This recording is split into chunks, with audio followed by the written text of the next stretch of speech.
Let's Fight Cinema Story।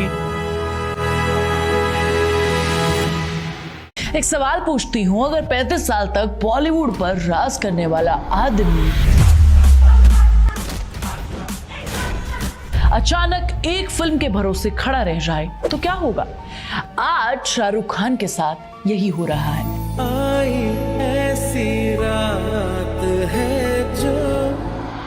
और मैं over react नहीं कर रही हूं, क्योंकि पहली बार किंग सिर्फ एक फिल्म नहीं है, ये SRK का सबसे बड़ा एग्जाम है। अगर किंग चल गई तो शायद SRK फिर बॉलीवुड के सबसे बड़े किंग बन जाएंगे, लेकिन अगर किंग नहीं चली तो शायद पहली बार बॉलीवुड में ये सवाल पूछा जाएगा कि क्या शाहरुख खान का दौर सच में खत्म हो रहा है।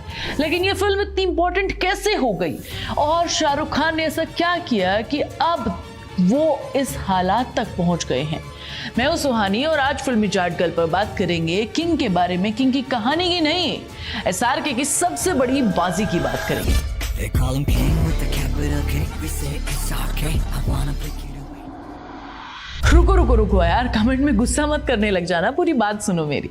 डंकी याद है एवरेज रही, जीरो याद है बुरी तरीके से फ्लॉप रही, और पहले जब हैरी मेट सेजल, दिलवाले एक के बाद एक और इंडस्ट्री कहने लगी थी कि SRK का टाइम गया, फिर पठान आई 1000 करोड़ प्लस, जवान आई जिसने 1100 करोड़ प्लस कमाए, और सबने कहा कि वापस आ गया है हमारा किंग खान। लेकिन इन दोनों फिल्मों में एक नई प्रॉब्लम भी पैदा कर दी। अब ऑडियंस हर फिल्म में SRK से 1000 करोड़ क्लब में शामिल होना मांगती है। फेलियर एवरेज जैसा हमें कुछ नजर ही नहीं आता। यही वजह है कि किंग का प्रेशर पहले से कहीं ज्यादा बड़ा हो चुका है। वैसे भी शाहरुख खान की जवान को आए 3 साल हो चुके। इस बीच पुष्पा ने 1800 करोड़ से ज्यादा की कमाई की, स्त्री 2 ने सब कुछ तोड़ा, और सबसे बड़ी बात धुरंधर भी आई। पहला पार्ट, दूसरा पार्ट हिंदी के सारे रिकॉर्ड तोड़ कर रख दिए। आज की पब्लिक रणवीर सिंह को हमजा अली के नाम से जानती है, हीरो माने बैठी है, और शाहरुख के लिए अब सब कुछ चैलेंज है। अब ऐसे माहौल में 24 दिसंबर 2026 को किंग आ रही है। 350 करोड़ का बजट, इंडिया की सबसे महंगी एक्शन फिल्म। अगर ये फ्लॉप हुई, और मैं सीरियसली कह रही हूं, तो शायद SRK की वापसी का कोई रास्ता नहीं बचेगा। लेकिन अगर हिट हुई तो जो हो सकता है वो आज तक बॉलीवुड ने शायद नहीं इमेजिन किया होगा। इतना पैसा आएगा कि SRK को पैसे गिनने की मशीन लगानी पड़ेगी, इवेंट के तरीके से सेलिब्रेट किया जाएगा। लेकिन यार इंटरेस्टिंग बात यह है कि किंग बनने का जो ओरिजिनल प्लान था वो इतना बड़ा नहीं था। शाहरुख ने विद्या बालन वाली अपनी फिल्म की कहानी देखी थी और तब उनके मन में किंग का ख्याल आया, तो उन्होंने कहानी के डायरेक्टर सुजोय घोष को एंगेज किया किंग की कहानी के लिए। तब तक बजट 150 करोड़ था, थोड़ी नॉर्मल बजट वाली फिल्म थी। लेकिन फिर SRK ने कुछ किया जो सिर्फ वही कर सकते हैं। उन्होंने सिद्धार्थ आनंद को बुलाया, वही सिद्धार्थ आनंद जिन्होंने पठान बनाई, फाइटर बनाई, और सिद्धार्थ से कहा कि फ्री हैंड है तुम्हारा, जो चाहे करो। सिद्धार्थ ने स्क्रिप्ट देखी, कुछ सोचा और फिर वापस आए एक नए विजन के साथ, और बजट 150 करोड़ से बढ़कर 350 करोड़ हो जाता है। इंडिया की अब तक की सबसे महंगी action film, 6 mega action sequence और एक रिलीज डेट जो ऑलरेडी हिस्ट्री बनाने के लिए सेट थी, 24 दिसंबर 2026 क्रिसमस ईव। लेकिन शाहरुख खान के लिए बजट तब भी इतना बड़ा प्रेशर नहीं था। हाँ सही है, लोग उम्मीद लगाए बैठे हैं कि शाहरुख खान कब धुरंधर का रिकॉर्ड तोड़ेंगे, लेकिन SRK के लिए सबसे बड़ा प्रेशर कुछ और था, और वो है सुहाना खान, जो शाहरुख खान के साथ इस फिल्म में मेन रोल में है। और हाँ, सुहाना को ये अपॉर्चुनिटी अपने पापा की वजह से मिली है, ये सच है। लेकिन एक बात सच और भी है, सुहाना ने थिएटर किया है, ट्रेनिंग ली है, आर्ट चीज में काम किया है, सबने काम देखा है। देखना है कि 350 करोड़ की इस फिल्म में वो डिलीवरी कर पाती हैं या नहीं। या तो नेपोटिज्म वाला प्रेशर तो नहीं रहेगा, रिस्पॉन्सिबिलिटी वाला प्रेशर तो नहीं रहेगा। सोचो अगर सुहाना बहुत अच्छा परफॉर्म कर जाती है तो लोग कहेंगे कि SRK ने बेटी को सही लॉन्च कर दिया।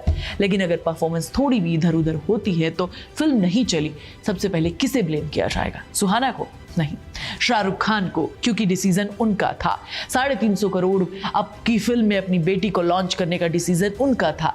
ये एक इमोशनल फैसला हो सकता है और शायद करियर का सबसे रिस्की मूव भी हो सकता है, लेकिन उन्होंने लिया। ये भी सुनने में आया है कि वो एक प्रोटेक्टर का रोल प्ले कर रहे हैं किंग में। सुहाना उनकी बेटी होगी जिसे वो प्रोटेक्ट कर रहे हैं, जैसा कि 1994 की फिल्म लियोन में था। शाहरुख का दूसरा प्रेशर जवान और पठान की परफॉर्मेंस को बनाए रखना। शाहरुख सिद्धार्थ आनंद की जोड़ी ने जो हिट देने का सिलसिला बनाया है उसको मेंटेन भी तो करना है, इसीलिए इतना हाई एक्शन ऑक्टेन ड्रामा बनाया गया है। बहुत सारी चीजें हैं, क्राइम है, फैमिली ड्रामा है और सब कुछ एक तरीके से बढ़िया तरीके से ब्लेंड करके दिखाना है, सबसे बड़ी चीज तो है। और एक टाइटल रिवील हुआ और उसमें एक टैगलाइन थी, 100 देशों में बदनाम दुनिया ने दिया सिर्फ एक ही नाम, किंग। 100 देशों में बदनाम दुनिया ने दिया सिर्फ एक ही नाम। मतलब पूरी कोशिश है। अब आते हैं खुद शाहरुख खान पर। आज शाहरुख 60 के हो चुके हैं और ये बात कहने में मुझे खतरनाक नहीं लगती है। रोमांस किंग बनकर उन्होंने 90s में दिल जीता था, एक्शन हीरो बनकर उन्होंने 2023 जीता, लेकिन क्या यही फॉर्मूला 2026 में काम करेगा? और किंग का असली सवाल ये है कि क्योंकि ऑडियंस बदल चुकी है, आज लोग सिर्फ स्टारडम नहीं खरीदते हैं, स्टोरी खरीदते हैं, इमोशन खरीदते हैं, एक्सपीरियंस खरीदते हैं। धुरंधर हमें यही सिखा चुकी है और खुद शाहरुख खान एक्सपीरियंस भी कर चुके हैं। याद करो, रावण के टाइम पर सब कुछ बढ़िया था, VFX एंड ऑल, लेकिन कहानी दिल तक नहीं पहुंच पाई। किंग की सबसे बड़ी परीक्षा यही है। अब आते हैं उस चीज पर जो मुझे थोड़ा और डरा रही है यार। एक र्यूमर है और मैं क्लियरली कहना चाहती हूँ ये ऑफिशियली कंफर्म नहीं है, मेकर्स ने कुछ नहीं कहा है, लेकिन कमाल आर खान, हाँ वही KRK जो अक्सर बहुत सारे लोगों की बुराई करते हैं, उन्होंने ही लिखा है कि फिल्म की रिलीज डिले हो सकती है। रीजन, एक दीपिका पादुकोण की प्रेगनेंसी, दीपिका और रणवीर सिंह के साथ ऑलरेडी एक बच्चा हो चुका है और दूसरा प्लान है, शेड्यूल्ड है ना। तो SRK के शोल्डर इंजरी जो रिपीटेडली अभी तक पूरे तरीके से रिकवर नहीं हुई है। लेकिन यार ये KRK का क्लेम है और KRK के प्रेडिक्शंस का रिकॉर्ड तुमने देखा ही है कितना सच निकला है ना। बहुत सारी फिल्मों को फ्लॉप की गारंटी दे देते हैं लेकिन वो सुपर हिट हो जाती है। तो इस र्यूमर को हम नमक के तरीके से ले लेते हैं जब तक मेकर्स ऑफिशियली कुछ नहीं कहते हैं। 24 दिसंबर 2026 लॉक्ड है। अब असली सवाल, क्या किंग SRK को बचा सकती है? यार शुरुआत में मैंने कहा था SRK खत्म हो सकते हैं, अब वो एक्सप्लेन करती हूँ। देखो, पठान और जवान के बाद ऐसा था कि SRK का फॉर्मूला सेट हो गया था, एक्शन हीरो है ना, रिवेंज, और डंकी में उन्होंने एक नया फॉर्मूला। हर बार फॉर्मूला काम नहीं करता है और अब 3 साल का गैप, इस गैप में ऑडियंस नए फेवरेट्स बना चुकी है। सबसे बड़ा नाम तो हमारे पास रणवीर सिंह का है, रणवीर कपूर भी हैं, अल्लू अर्जुन, प्रभास, इन लोगों ने हिंदी ऑडियंस को अपना बना लिया है। SRK के लिए चैलेंज ये है कि उन्हें साबित करना है वो सिर्फ नॉस्टैल्जिया नहीं है, वो 2026 में रिलेवेंट भी हैं। 350 करोड़ की ये फिल्म अगर हिट नहीं हुई तो प्रोड्यूसर्स को मैसिव लॉस होगा, SRK का रेपुटेशन कम हो सकता है और शायद इस स्केल की फिल्म को बचाने का चांस भी SRK के पास ही है। जैसे पठान और जवान ने 1000 करोड़ कमाए, किंग से एक्सपेक्टेशन है 1500 करोड़ कमाए, जो इम्पॉसिबल नहीं है इस कास्ट के साथ, इस बजट के साथ। तो SRK से इतना एक्सपेक्ट करना तो बनता है। 3 साल बाद वापसी कर रहे हैं। एक और बात, 24 दिसंबर क्रिसमस ईव पर बॉलीवुड में क्रिसमस का स्लॉट हमेशा से SRK का रहा है। दिलवाले दुल्हनिया ले जाएंगे से लेकर आज तक वो अपने घर वापस आ रहे हैं। यार ऑनेस्टली कहूँ तो मुझे इस फिल्म से बहुत उम्मीद है, लेकिन डर है। उम्मीद इसलिए क्योंकि सिद्धार्थ आनंद है, SRK है, अभिषेक विलन में है, जयदीप अहलावत है, दीपिका है, 350 करोड़ का बजट है। ये कॉम्बिनेशन फेल नहीं हो सकता है ना। बस डर सुहाना का है, थिएट्रिकल एक्सपीरियंस है, बट प्रेशर बहुत है। दीपिका का प्रेगनेंसी र्यूमर भी है और सबसे बड़ा डर कि 350 करोड़ खर्च करने के बाद अगर स्टोरी जरा भी वीक निकली ना तो भाई इस फिल्म को कोई नहीं बचा पाएगा। तुम्हें क्या लगता है मुझे कमेंट करके बताओ, क्या किंग SRK का सबसे बड़ा ब्लॉकबस्टर होगा या फिर नहीं, या सबसे बड़ी फ्लॉप बनेगी? मैं तुम्हें नेक्स्ट वीडियो में मिलूंगी, तब तक तुम चैनल को सब्सक्राइब कर लो, वीडियो को लाइक और शेयर कर लो, प्लीज बेल आइकन दबाना मत भूलना।